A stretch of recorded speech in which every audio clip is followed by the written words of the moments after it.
দুঃখজনক হলেও সত্য, আমরা মুসলমানেরা মনে করে নিয়েছি, ছাত্র ভাইদের দৃষ্টি আকর্ষণ করছি, আমার আলোচনার সকল পয়েন্ট যদি ভুলে যান, এই শেষের পয়েন্টটা আর শুরুতে যে শয়তানের আলোচনা করেছিলাম এই দুটো পয়েন্ট ভুলবেন না।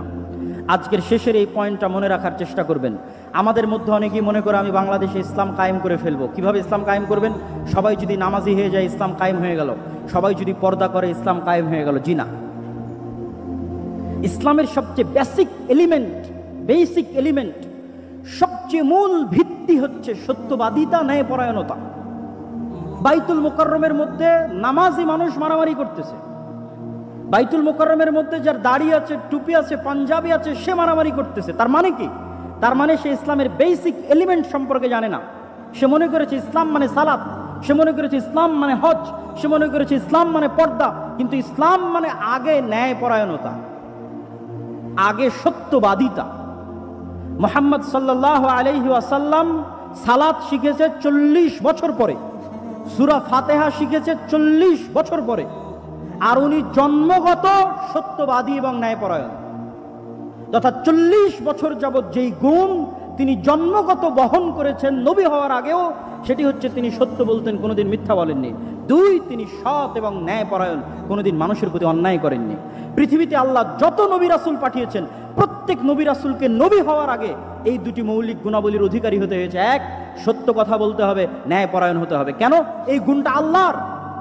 আল্লাহ সত্যবাদী, আল্লাহ ন্যায়পরায়ণ।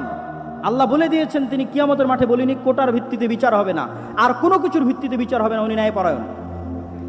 তিনি বলেছেন, ইন্নী হারামতু যুলমা আলাইয়া, আমি আল্লাহ আমার উপর অত্যাচার করাকে হারাম করে নিয়েছি। এই যে পৃথিবী সৃষ্টি করে দিলাম, গেম ওপেন করে দিলাম, সফটওয়্যার ডেভেলপ করে দিলাম, এখন এখানে প্লাস আর মাইনাস পয়েন্ট বাড়তে থাকবে, কমতে থাকবে। মনে করেন শেয়ার বাজার যে মেরে নিয়ে গেছে ওর হয়েছে প্লাস প্লাস প্লাস, আর যার মেরে নিয়েছে ওর হয়েছে মাইনাস মাইনাস মাইনাস।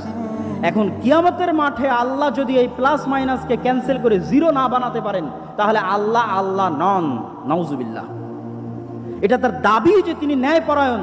মানে পৃথিবীতে যা অন্যায় সংঘটিত হয়েছে, মানুষের সাথে তো বহু দূরের কথা, পশুর সাথেও যা অন্যায় সংঘটিত হয়েছে তা তিনি মিটমাট করে দিয়ে পৃথিবীর রেজাল্ট করবেন জিরো।